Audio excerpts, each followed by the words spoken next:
Praise the Lord. Hallelujah. Hallelujah, Jesus. Ia vi ia le atua i le nei tai au. Whatalo whātu ma whawheloa i atu. I sio tātou a inga pele o le Global Kingdom TV channel. Ia vi ia le alofa maleanga lei o le atua. Pe o na iai le nei tai au. Ia upo le awhionga pa ia le atua o le aso lava le nei. Na whaia Yehova. Ia tātou oli ma fia iai. O le tai au foi le nei ia ua whapena foi ona o tauto e sila mai ai. Ia te maa ua ma le tama. Ia whaua wina foi o le tātou polkalame o le whaungangana o le malo i Israelu. Ia e whata alofa tuai la i maa ua ma le tama.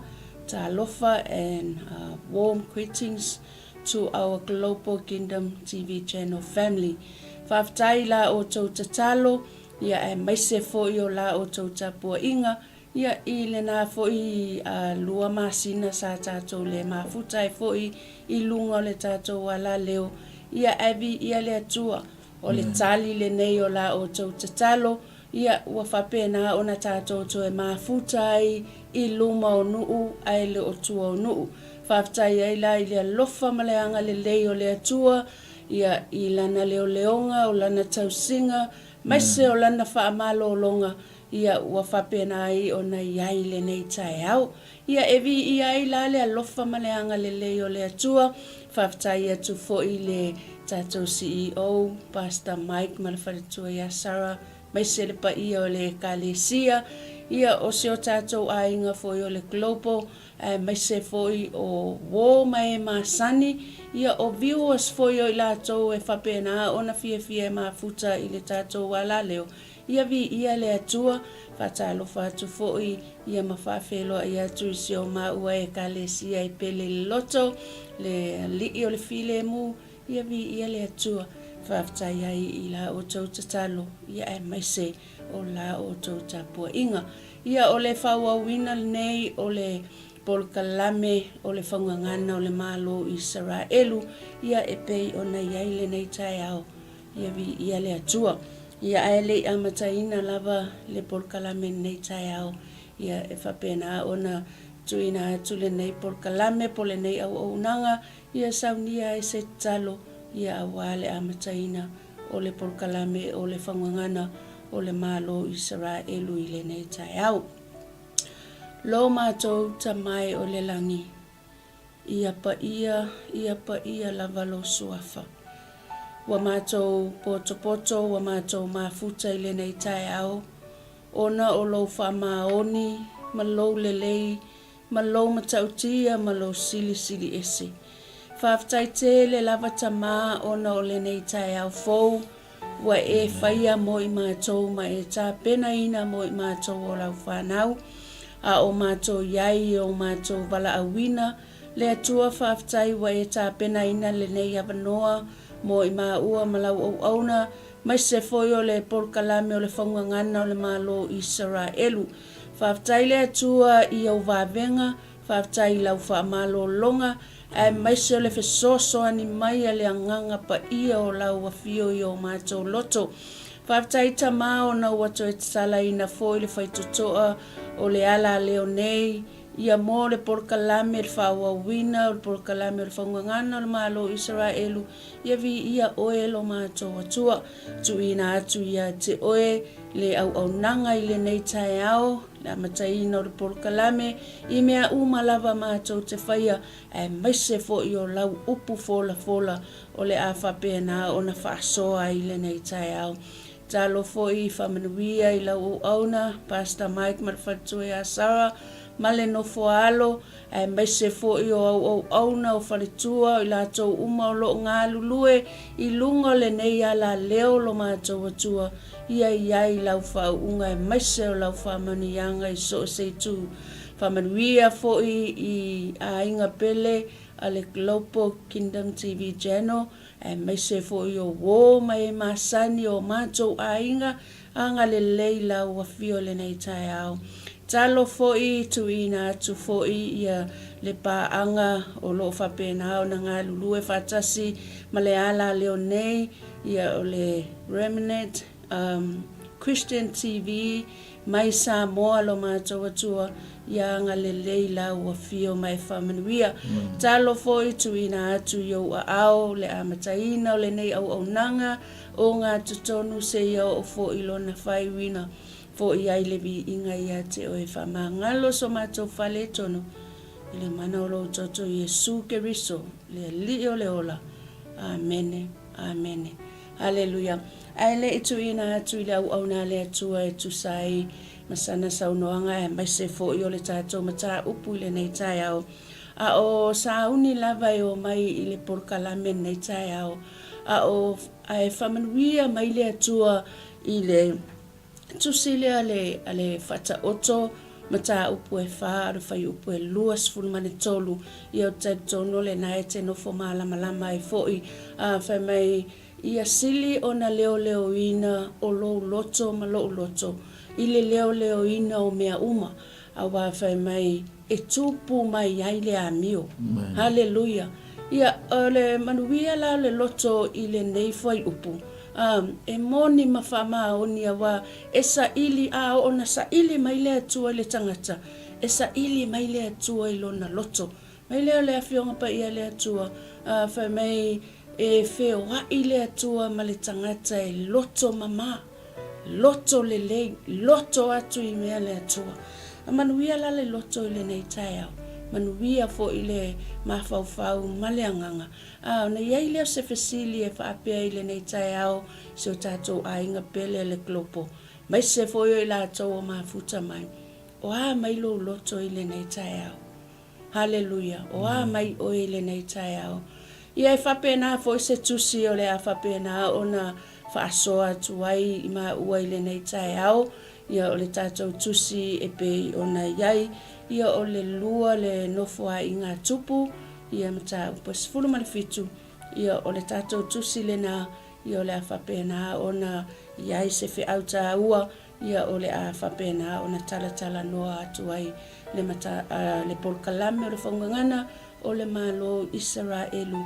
Ia te oe mai tātou uma i le nei taia. Praise the Lord. Pamanuia te lele atua i lau mai moa mai. Ia e mai se foi o le upo le atua. Ia le atu ina atu lau au na le atua i le nei taia. Praise the Lord. Ia le atua nei taia o mua whalofa mwhata alofa le polkalame ia te oe. Soifua manuia nangi malangi matafi pa ia mare malu. Sio tātou atunu upele o Samoa. O whea lava o tuar ke lope o lo e mai papa mai su mai fio matala awa i whata alofa whapitoa le polkalame ia te oe. E mai se fo i o le neita e au. I o le whaunga ngana o le malo Israelu. Ne ua toi a mataina e vi i aile li i. Ia whaafitai fo i le tua. Ia masalo. Ia o le polkalame mua muare nei. I ufa ape naon whaipa anga i le Global Kingdom TV. Ia e mai se fo ia o le RCM. O i TV i Samoa. Ia o whalofa atu. Ia mawhata alofa atu i Samoa. Le ngata i Samoa i sifo ia me se foi i o Samoa i sasae. E vi i aile li i maso Samoa lava. Ia o maua mai nei porkalame. Whata alofa whapitoa re pulenga. Ia ale Remnant Christian TV. Nau sunga le whawhenga inga taulangi ia me se whatua ma no foalo. Ngata foi leo le ka le sia ia ma re pulenga ma re au whinga luenga. Whaatarofa mau wholofa atu pa ia o a inga ia me se foi ia o wo mai masani ia i me se o Samoa ia ma New Zealand ma Australia o wai ma Amerika ia manisi o itu o nei lalolangi o mwhaiona o tu iai le malosi o le tātou porkalame o le whaungangana o le malo Israelu e vi i aile li i le neita e ao leo tātou toi mafuta o no le atua ia e vi ia le atua i mea uma lava whaaftai tere te talo, whaaftai fo'i ia i mea uma sa fo'ina ma whapena on tātou o whaatasia i le atua ia watoe ngā rue mai i le whaamaro longa a Iova Rafa o le atua whaamaro lo mai. O le tātou porkalame na nape o na tātou iai o le whaungangana o le malo Israelu, porkalame fitus furmana rua nei ia e mese fo'i o le tusi whaitaupe o na tā ua le tina. O le nei tai au tatu sauni fai tau tus pa ia ma tatu sauni fa longo au fa pe nao na o mai le ne tu e wali no na ngang pa ia te tatu la tatu tilo ia i le tu la au mai po le tau longo mai ale tus pa ia e winga o le polokalame wa to faina o le faunga ngana o le malo Israelu o le whenga inga tuai o lo tatu ia i lava ia i le tusi lea pe ona ta ua o le lua no fa inga tupu e sifun marfitu a o lona tusi a toa le feipu moa e o feipu sifun mana iwa i fai tau wina a stasi leo tupu le lei o le malo Israelu tupu le ngoi a Iosefatu tupu le Iosefatu lea umatato fai tau le iai umatato vava ai iai fai mai o mea le lei na fai a Iosefatu malona manuia tele o mea le lei na fai a Iosefatu malona manuia tele ia lena tatu tilo iai o Iosefatu stasi leo tupu o le vaenga pito inalo o le malo Israelu pe o na wawina le tatu por kalame o le faunga ngana ia mai le lua toru tausanga taru ai ia o le faunga ngana o le malo Israelu ia pe o le upu Samoa le o tu fatasi o sunga le fatonu o le taunongolongo o le faailoa o le faamanatu o le faailo o le faamamalama o le winga o le winga tonu o le malo Israelu le winga o le upu Israelu le ngana e Peru o tu fatasi le ngana faapeinga wa sui mai ai le ngoa Iakopo ia Israelu o le mana onga o le atua Samoa ma sila mai moa ma faafonga mai o le mana onga o le atua ia iai le atua i to tono Iakopo tasina le o tupu nga faailoa ai le iai o le atua i to tono o le tangata faapena se fe aua ele i faitauina le upu o le atua e a mata ai le tatu porkalame i le nei tae au ia iai le atua i to tono o le tangata to tono o e mau, to tono o le tangata Samoa. O leo lo mai moa, o leo lo whaafafonga mai. To e whaamanatu ia te o e whaamanatu ia te au. Invite God in your life. Allow God to be the king of your life, to be the savior of your life, to be the leader of your life and my life, and our life. Nanga le mene nga maa ngai ai, le porkalame le wa au mai e le atua. O le faunga ngana o le malo Israelu. Lea lai manatu le tele o tangata. O le malo Israelu le awa o le porkalame. A o le malo Israelu le tamana e whailo ia te oi. O le malo Israelu le to tono le to spaia. Wicho o ako mai i le geographic po o le meta o le physically o lai o lai tui o le masangi mako malanga ai. Lai tui o i le mea lai tui o Israelu le Middle East. A o le mea le wha mafa i eile awa o ngā le porkalame. O le Israelu le te tono le whenga inga tuai. O le Israelu le na mana o ai le whina ngalo le tua. E sui mai eile ngō Iakopo i le ngō Israelu. O ngō le winga o le wha e pelu o le suinga lea. O le mana ongo le tua Iakopo. E le toi ngō o ia Iakopo. A le ai ngō o ia Israelu. Ina ia wha lea tua mea uma e te whaia. Ina ia iai lea tua i mea uma e te whaia.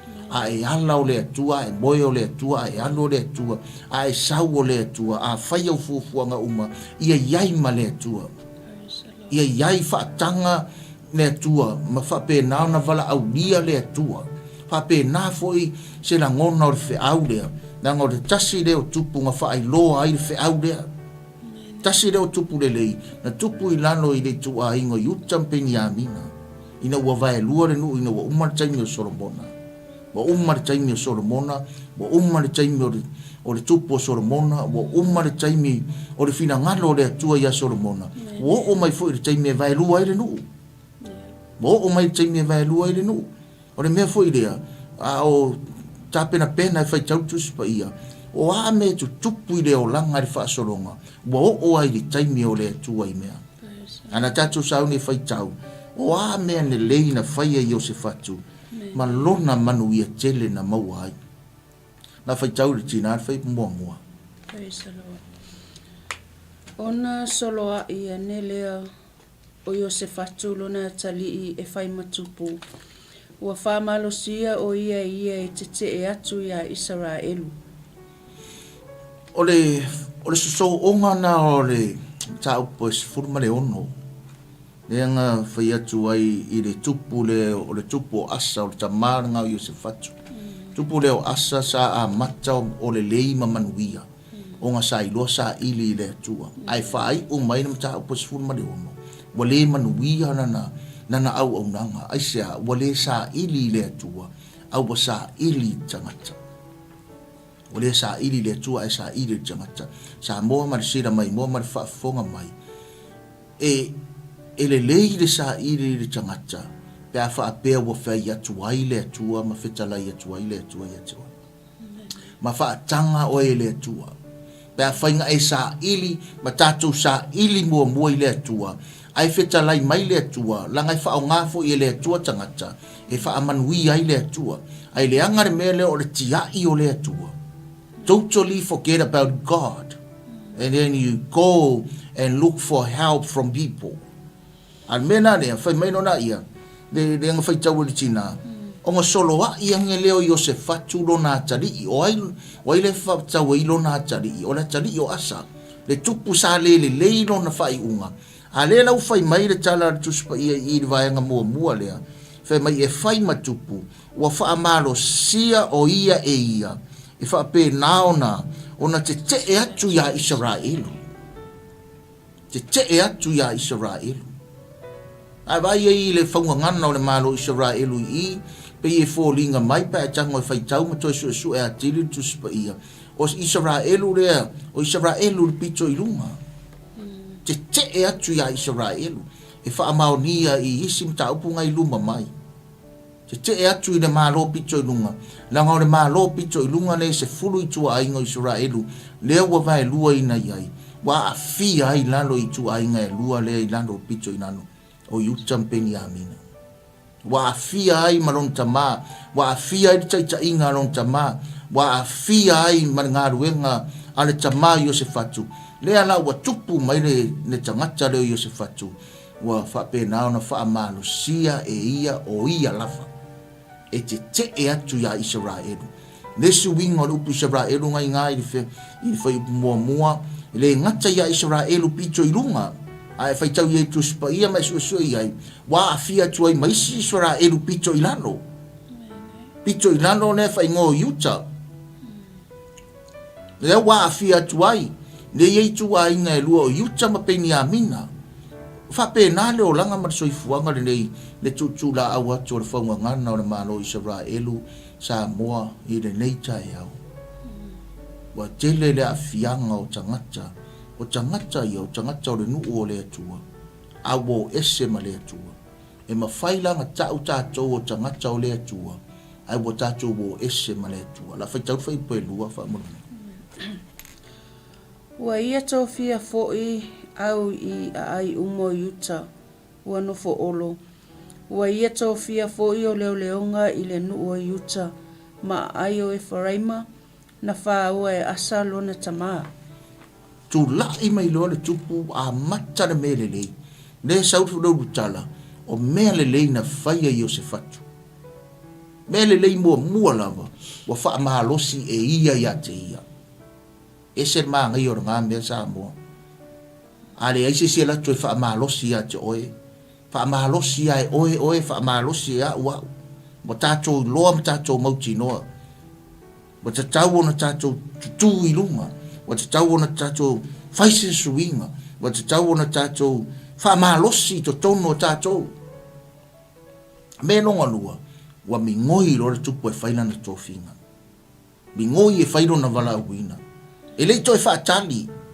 Wa iai. Wa tō fia. Wa i loa lona taimi. Tūra i lunga e whailona tiute.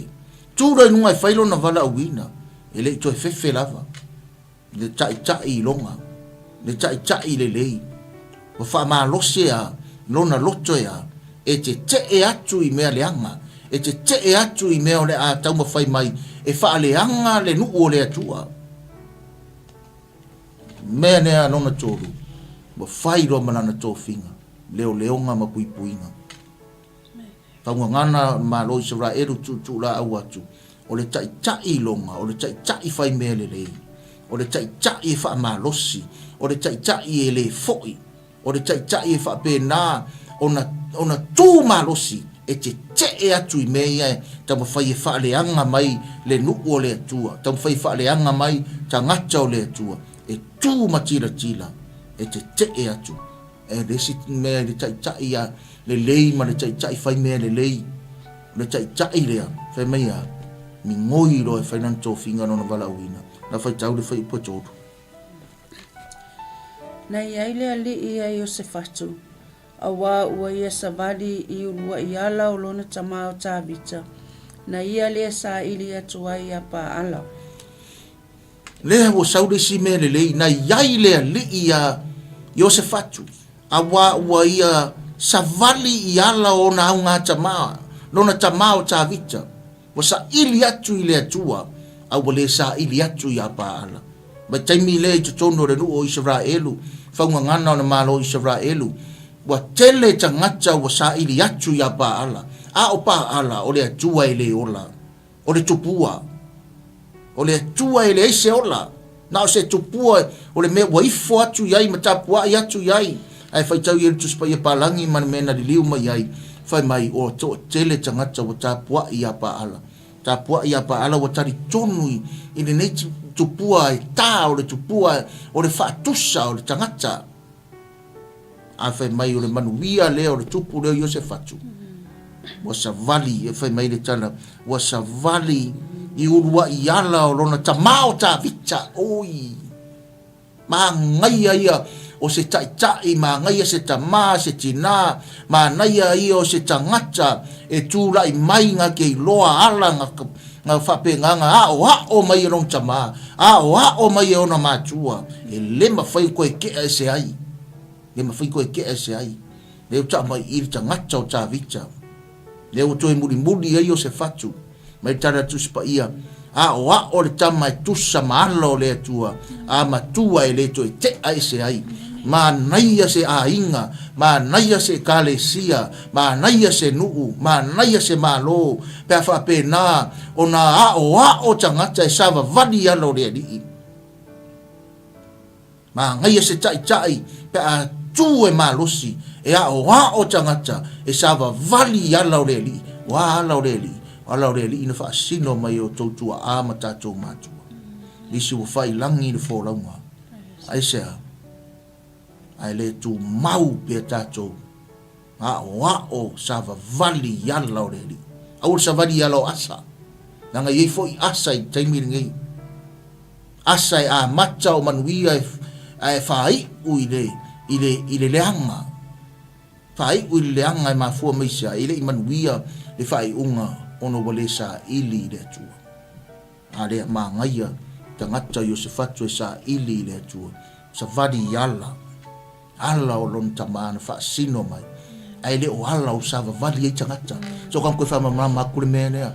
O le tau mai I ta vita ma pa ala. Ta uro ta vita, whai meiro le talainga le tua. Wa o maua ta vita le atali o yese. O le tusa lona loto malau nei loto, o le loto I meo te loto I ai le atua lea. Lea la, o le tele o tangata I le teimi nei, o lae loto ai le atua, loto I mea le atua, loto I awa onga le atua, loto I afionga le atua, e loto I le fina ngalo le atua, a le tau mai I pa ala, e toa tele fo I tangata, e whape nao na o ato e tari tonu I a pa ala, e ta teleo e au tanga whaamatala pa ala lea ma meo watu tupu I vai taimiringi o le matua te le lava lea mata upu sa moa marisila mai moa mai te le tangata e fōringa mai o lae tari tonu I le atua te le tangata e fōringa mai o lae oi le lotu te le tangata e fōringa mai o lae whai mea uma wha le lotu ai ese le mena e a ngai I ai le mawhauwhau ese le mena e a ngai I ai le tāpua inga. You know, when you worship someone, or when you worship some God, or when you worship this God, that means that is what you believe. Me ngai ke kan kongu iai, me leo te tari tonu iai. Ai whai mai I, le isa ili are tupu le ngā mea. Amen. Nang ane ai vai i le mene ya pa ala. E tele me fa pa ala o tupu nei ona po. Tupu nei taimi. Ana fai tau tina ana fai upule so mai ai. Ua sa ili atu i le atua o lona tama, ma ua sa vali i ana polo a inga. Aile i pei o mea na whaia e Israelu. Wawai, wha mao ni a rau tala le whai atu le whaunga ngana o le malo Israelu. A ua sa ili o ia i le atua o lona tama. Ma ua sa vali i ana polo a inga, aile i pei o mea na whaia e Israelu. Wawai, i le whaunga ngana o le malo le au tala noa atuai. Sa ili o se fatu i le atua o lon tama le o lon tama o tavita. Na ne fuka au makulo unga ne whaipure tau mai tavita. Wa sa vali i ala o lon tama ma whape na ona sa ili le atua o lon tama. Ma tausi polo inga le atua. Ma neia ia o se tangata sa moa mare sila mai moa mare whaafonga mai. Ma ngaia yo se tangata e sa vali ala o le atua, e sa ili ala o le atua, ma tausi polo inga le atua. In fact, a fo ila o nga sa vali le tangata i ala o le atua, langa e ko anga i sa ili le atua, ma kausi polo inga le atua. A e sa ili, ma e tausi polo inga le atua, e sa o fo ila sa vali. E sa o la sa vali, sa o tatu sa vali. Ai ka ko ke le pei o mea nei whai e Israelu. Israelu le rake whea koe piko ai lunga. Ma fia koe maiska ngā koe piko i nalo. Kei minga vai lua ai lunga. Mea nei whai Israelu. Le ka umai e i ke ofisiri misesi. Wa mea nei whai Israelu. Ifo i kupua. Ka pua i kupua. Kari kongu i kupua. Wale ai se atua. Wale ai se atua i lako roko. Marako ma fai tau le fai upu. Ona whātu ma wina i lea ele ali i le malo i lona lima. Wa au mai foi e yuta uma o mea alofa ia i o se whātu. Sa ia te ia le o loa ma le mamalu e tele. Whātu ma wina au mai mea alofa wa whape naona whaatele i le mamalu ma le tamau ai. Le manuia na leo le tai, le manuia leo le tama, le manuia leo le tina e loa sa ili i sa ili le atua, tausi polo inga le atua, ma sa vali ala le atua, ma te e atu i mea leanga. Te e mea leanga. Mea leanga, mea le whai e Israelu. Mea le whai mea, wa whaatu ma wina e le atua, le malo. Wa au mai e yuta uma le mea lofa ia te ia. Wa wha tele ai lona ta mau ai. Sa moa marisira mai moa mai. A whai tātou te sa ili yala o le atua. Ma tātou tausi polo inga le atua. Ma tātou te e atu i whainga a le lalo langi. O isi e taua whai e wha leanga tātou. Na wa aire ye e whaatu ma wina o e le atua. Whaatu ma wina o e le atua. E alo lofa tangata ia o e mau. E alofa ngia o e le atua. Mwhape nao na whaatele ina o e le atua. Whaatele le atua o e mau. E whaatele le atua lau ta mau a inga ma lau ta mau a inga. E whai mai e wha te lele tua lo fale ie, e wha umi au mai, e wha malo si au whao, e te tū matina tina, e te tū malo si. Aisea, o ngai leo oe leo wa ua o le atua, pe aka ko i loa le atua. So this whai upu. Ua wha malo sia fo i lona loto i ala o le alii. Ua ave e seina fo i e ia o mea maurulunga, matupua a Saira Yuta. Wa wha mahalosia fo i lona loto i ala o le alii. Wa ave se ina fo i e ia o mea maurulunga matupua a Saira Yuta. O le tangata e tu mau i le alii, e mahalosi pea lona loto. a o le tangata e le tu mau i le ali e le malosi lona loto wa vai lona loto a ola na vai le loto o le tangata wa le ai se atua wa le sa ili i le atua wa le tu mau lona loto i le atua nga vai le i tangata wa vai nga o mea vai are me mafau ia nga ole au vai fo iare mea tangata i fia iai ole lato ngā ruenga na afai ole amatua tutu fatas lango ele isi letas e tau mawhai e wha vai le tangata o la iai le manosi anga o le atua. And let me tell you this, e fiu le au vai ma le au wha vai e wha ape nao na tau mawhai e wha le anga le tangata o la e tu le malosi o le atua. Na e tu i le malosi o le atua.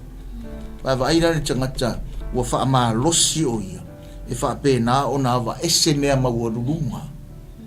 Ma le tupua lea o asuia. A saira. Mea maururunga, lea ngā mawha mtala atua mua, mea maururunga e o tangata Israelu, te mire su ere mea maua runga, e tapua iai atua ese. Ka umai ai ngā, wa lifi lunga le loto le tangata. Wa ilunga le mafau le tangata. Wa fia sili le tangata, o fia mawalunga le tangata. O ngā ore ilunga, e se se le kupua, e se se le atua le tapua iai, ma le kupua le o asaira. O le kupua fui le ka. O le tupua o le atua fafine, o le faatusa o le atua fafine. E kāra ma kuu so le tangata, ma ka puai maifo iai tangata. Ta umai ai wa makwa mau a loto maolanga o tangata ia. Ma se mafau i le atua. Fa tau te e le atua. Tu mai lo le tupu le o le iai le atua. Ava ese uma. Fei poe ono na. Ia, fei poe fitu. O le tauro tau sanga o lana nofua inga wa ia awina tuaia lii wa ia te ia. O pene aila, ma o petaia, ma saka aria, ma natan yelu, ma me kaio. E aoa o atu i a aio yuta. Pandu maliwa. Ua whaatase mai la tō sa levi, o se maia, ma ne naia, ma se patia, ma asa elu, ma se mira mota, ma iona tana, ma ato nia, ma tō paia, ma tō pa ato nia, o sa levi ia. Ua whaatase fo'i, ma ila tō o Elisama, ma i o Rama, o whaitau langa. Ua lato wa o atu i Utah, sa ia ila tō fo'i le tasi o le tūla fono le alii, ma ua la tō whata amilo i ai umo Utah, ma ua haoa o atu i le nuu. Ua mafua le manuia o le nuu. Ma le manuia o tangata o le nuu. Ona ua manuia le mafau ma le loto o le tai, o le tupu i o se fatu, o le tupu lea o Utah. Ua mafua le manuia o le malo lea, bo o le nuu lea, bo o le tu a inga lea, bo o le a inga lea, bo o tangata ia, ona ua manuia le loto o le tai. Sa moa ma le sira mai, moa ma le whaafonga mai. A manuia le tai, ua manuia tangata lau tele. O le manuia o le tai, o le iloa alu i le atua. A alu la le tai i le atua, o ngā fofola mai le atua, o mea umalava a wā le tai inga. Lea ua wha malosi o ia te ia, wa sa vali i ala o le atua, wa sa ili i le o na atua, wa wha pēnā o na tausi polo inga le atua, wa wha tu mawina, wa wha mamaluina, wa wha ta mau a inga ina wa lofa ngia. A le wa sau i, whai upo e valu, a fitu valu ma le iwa, le tau mai ai i, me mua wa tō fia e ia tangata, e o e a o tangata o le nuu. Lua, wa tō fia ia sa le vi. Tolu, wa iai mawhai tauranga. e o e a o tangata o le nu o yuta. Tangata mua i whai upo e fitu. Nea ngā tō fia e le tupo i o se fatu. Whai mai o tangata o le whai ngā mālo. Pai whai tau iai. Tangata o le whai ngā mālo. Whai ngā mālo lea. Tō lai mai loa. Te tupo. Mua iai nanga whai ngā mālo. Tangata la ia. Na mua lava tō fia e le tupo le i o se fatu. E o e a o tangata. O i pe fai tau ia. Ngā mori ai mai le au sa le vi.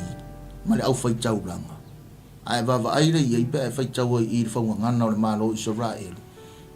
Mai lava i le tusi ma le whea ngai ngatuai. O i e au mai ai se whi au mō tātou. Ina i mwhai o le tātou loa. O le mafua anga nā lai o na mana o le tupo i o se fatu. E o mua tangata o langa whai ngā malo. Inga ia a o tangata ia. Ai le i o e a o tangata o le nuu o yuta.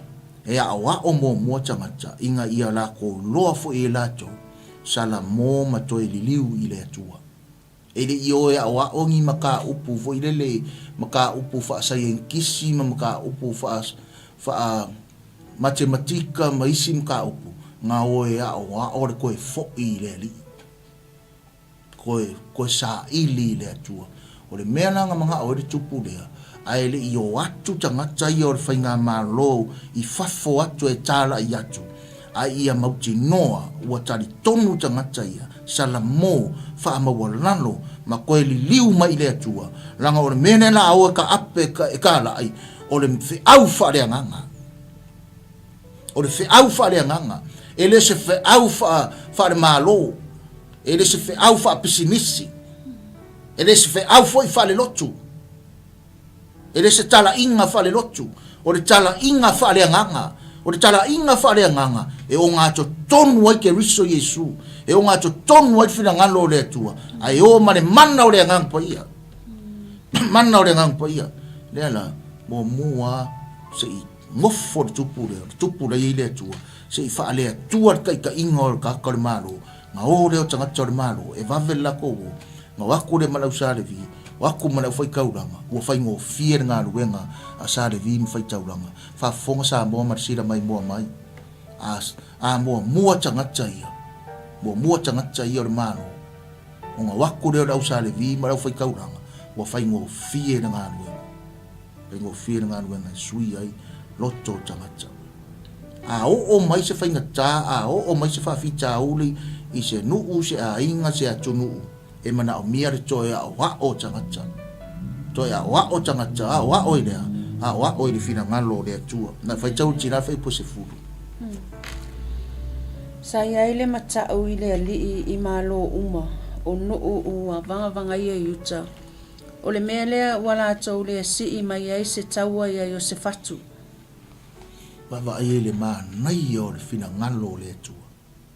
Whaunga ngana o le malo leo Israel lea a wao mai le tupu lea. A wao mai lea fionga lea tu. Watu tupu mea umangi le malo lea. Le malo yuta. E tu ainga lea i lalo. Watu tupu mea umangi. Ai ese le maa ngai o le mena u whai tau mai whai upoe. E se fulu. Wa mata ta oi manu ututua oi. Mea uare koe si ima ima se kaua. Nongo winga wa yai le file mu to tonu o le nuku o le atua. A sa o le meo yai tangata. O tai tai muri e o yema tangata. Wa o tangata. Wa koe loa e tangata. Le fina ngalo o le atua. Ma le atua. E le ki ngā inga la Israelu. E koe whaise kaua. A le whai mea. Wa mata tau tangata. Aisea.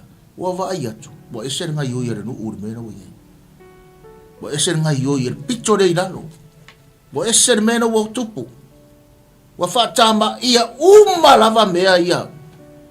Ifo tupu o le whaita anga o le mulilua o le te e le atua o le tapua i atua ese. E vai le mema kaukia le. Le ipa se mea, se sia mea nga whaia. Whai kunga o kiringi mai o se fatu. E whai kunga tangata i o nungu ko kua oi. Whai kunga wa haru tala inga i le nuu a tō i uta ngā oa onga lava o le tusi a le atua. Ngā le tala inga lava o le toe fo i le atua. Sala elu, yuta, o mai ka koe fo i le atua, o mai ka pua i le atua. Ai kilo kaka ngu ese. Ngai e mongi mena fai i Yosefatu. Mo i ati ta inga Yosefatu. Mo i lava, moni lava. Asia, e re ngar kau alanga ma re ngane ngar kau woe ka la iba ki lingi uma. Ki lingi uma mea ia. Ka pena se tutu la awa tor por kalame ne nei chaya. Na ia te oe lo finangalo, lo faitalia. Na ia te oe, na ia fo ia te au. Pure lava oe, a le tutu la awa le upua le atua lewa au mai. Mo o le macha chao i nuu tu a oi. Mo le koe si i me i se kaua. Na fai tauri se fai upu. La le si mene na tupu i a Yosefatu.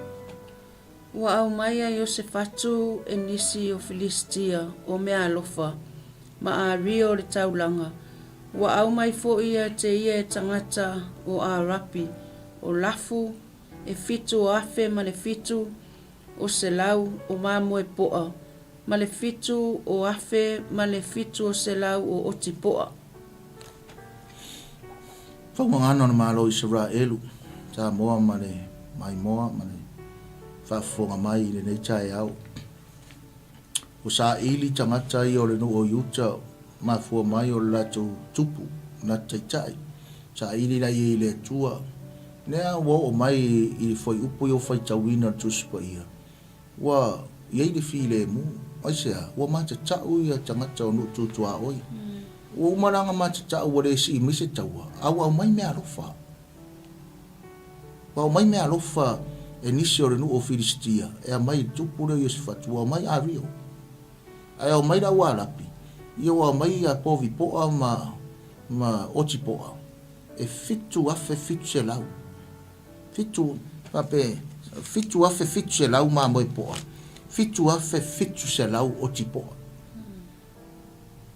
Ava i le sa o le taitainga. Sa o le me alu i le taitai. Sa o le me muri i tangata. Sa o le me le wo fai to tonu o le nu. Tonu o le malu. Tonu o ele. Mo la le matau i o. Mo le si me se kaua. Ai au mai me alu fa. Fa mangia inga le tangata. E loa sa ile i ne atua. E ai ase si me ang fai a. Nga le sa ili ai le atua. Ai fai tali a le atua.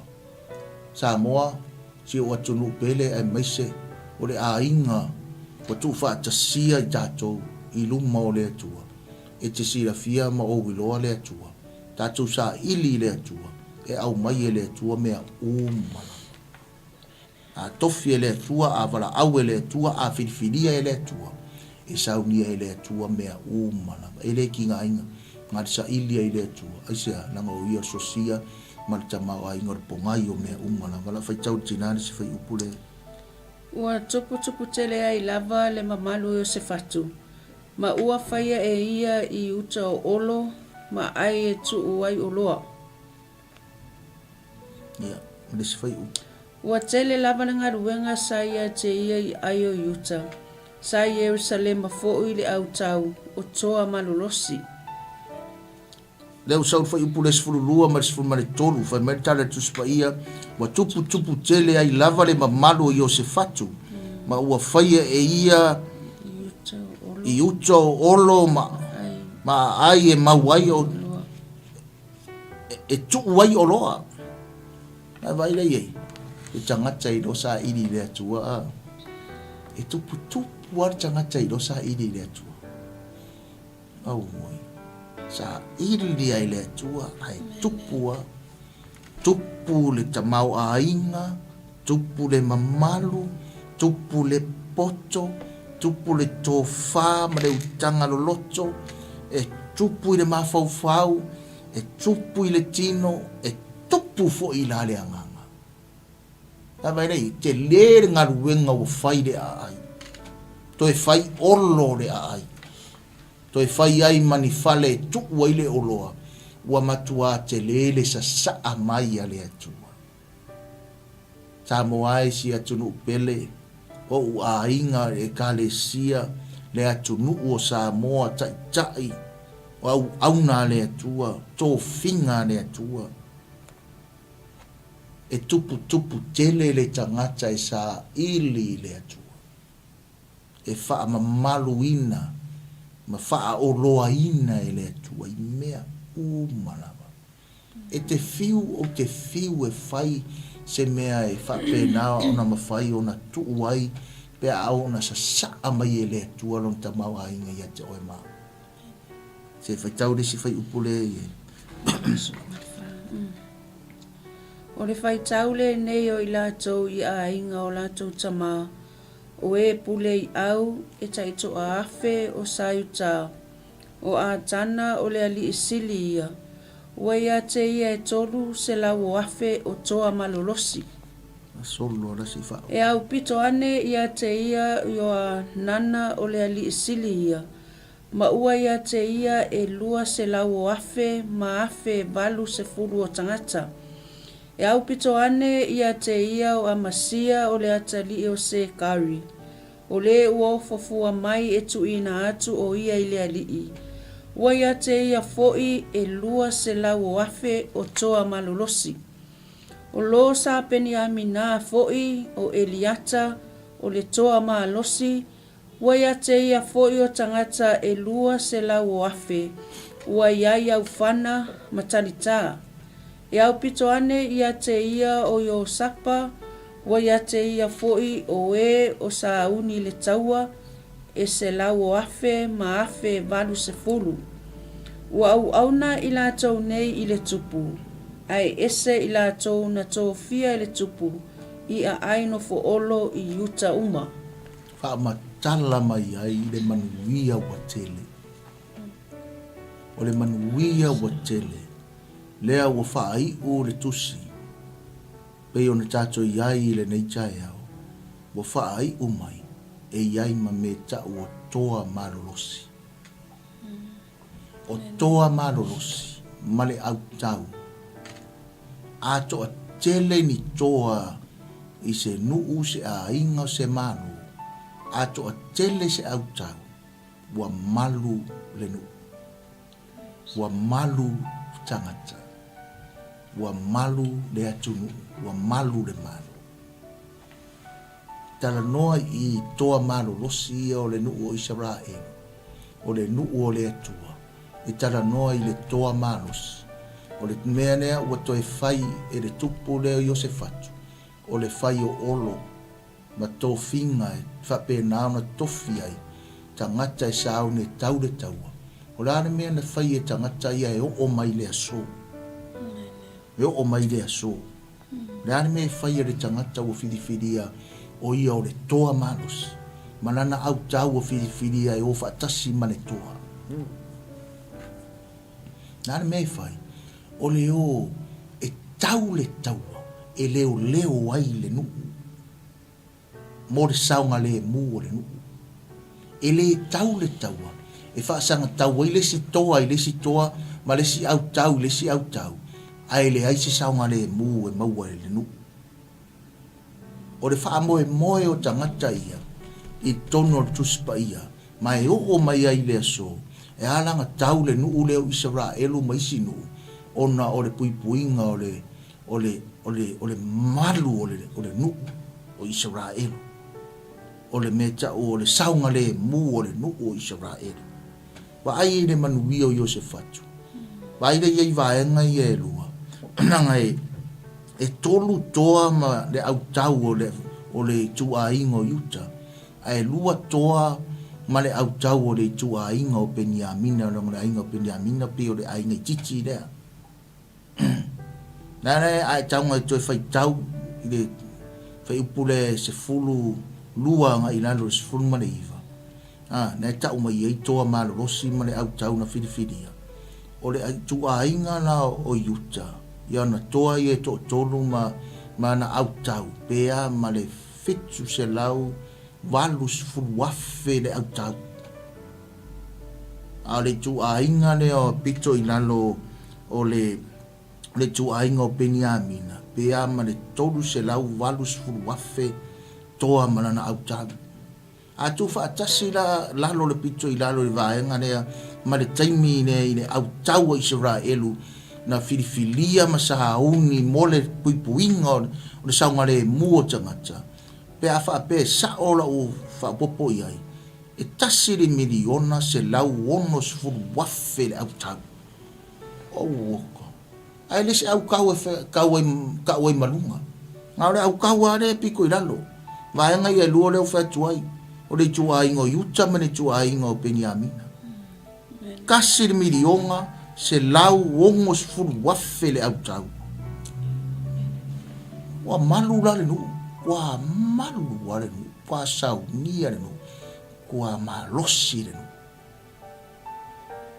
malosi ma fo mesia sa o le taitainga sa o le me aluanga e le taitainga sa o le sa ilinga le taitainga sa o le sa valia le taitai malana au tau ma e muri atu ai malana no fo inga malona malo malona vaitai malona vaitau e sa wa I le urutana fa mai o mea le leina faia Iosefatu malona manuia tele sa moa ma le sila mai moa mai o le faunga ngana o le malo leo Israel wa o mai ai le Israelu lea ya te I tatou a o oe mau o le tangata Samoa o le tangata tari tonu fo I le atua tangata I loa sa ili le atua o oe mau o le tangata o wha pēnā o na tatou maua le manuia e sili atu I mea umalava nanga o le wha ata mai I e le atua lona maa lo e wha avavau pe ai loa e le tangata o na sa ili atu I le atua o na maua le e le tangata I ai oe iai au o le tangata le e ta ua o le tangata wha le nganga po le tangata le e ta ua o le Israelu wha le nganga langa o le Israelu wha le nganga langa le tene na manatu tangata I le Israelu le pe mo whai atu I le tu Israelu a le Israelu le winga le upu e peru nga di liu mai ai le ingoa o le iai o le atua whaatasi ma le tangata ta toula a iai le atua whaatasi ma oe o oe la ma o le tangata manuia e manuia me te whaia e manuia lo fale e manuia lo rotoa e manuia la walu e manuia la usau e manuia la nofo e manuia la taita inga e manuia oi mea umalava saulo I le vaenga muri le fai mai e ese la tangata na tō fia e ngā rurue I le maota o le tupu ma mea umalava tau tupu ese tangata e ono nofo I olo e vai e le manuia o le tangata e whaalango sa ili ma tausi ma sa vali yala o le atua whaunga ngana o le malo Israelu mo oe ma o le nei tae au sa moa o whea lava le meo e maua mai e le nei por kalame I le nei tae au ia lofa atu le atua ia to oe ta mai o mea le leina whaia Iosefatu ma lona manuia tele o le tangata whai mea le lei o le tangata manuia le na a o le tangata whai mea le anga le ai lava se manuia tasi nga ke mo fōringa mai e maua mai mea I le tangata whai mea le anga ai pe koe ka whea lava I le ala koe ka whea lava le ala langa I le tara tu spaia tu loua mea sa ure veke e koe alu le veke simpola whai ngofi a fionga le atua a o le tangata whai mea le lei o le tangata manuia le nga o le tangata manuia e tupu tele lona manuia e tupu lona mamalu e tupu lona whaonga aina e tupu lona tamau aina mai whapena na alufangia e tangata te iloa le tangata le filifili mane tua e tele tangata e anga I ai tele tangata e fisosoani I ai tele tangata e whaatasi I ai e whaamanuia I ai e alufangia e tangata ia lo fangia o ma o le tua I le nei tai au le afo I so mana o ngo ai tu ulo loto I le tua to sa ili le tua tau si polo inga le tua ma e sa vali meta tu sa va vali ia la o le ali ie le tua o le mato wa tua sidi lava oe wa o mai le ma lo le ma le tusi le tua o le faunga ngana o le ma lo Israel mo I ma ua ma I ma tou mau tangata Mātou whai mea le lei. Ia te oe lo mātou watua. Mātou sa ili ia te oe.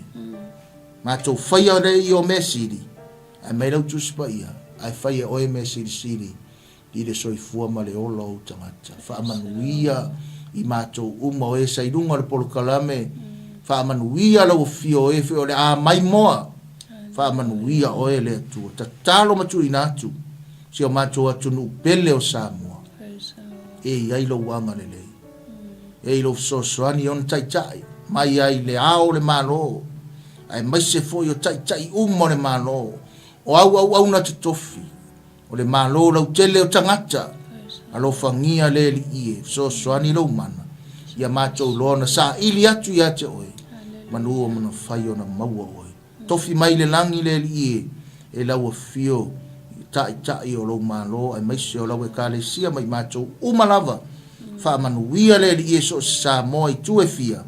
Ai mai se le li ie o pa anga masani a le ala leo.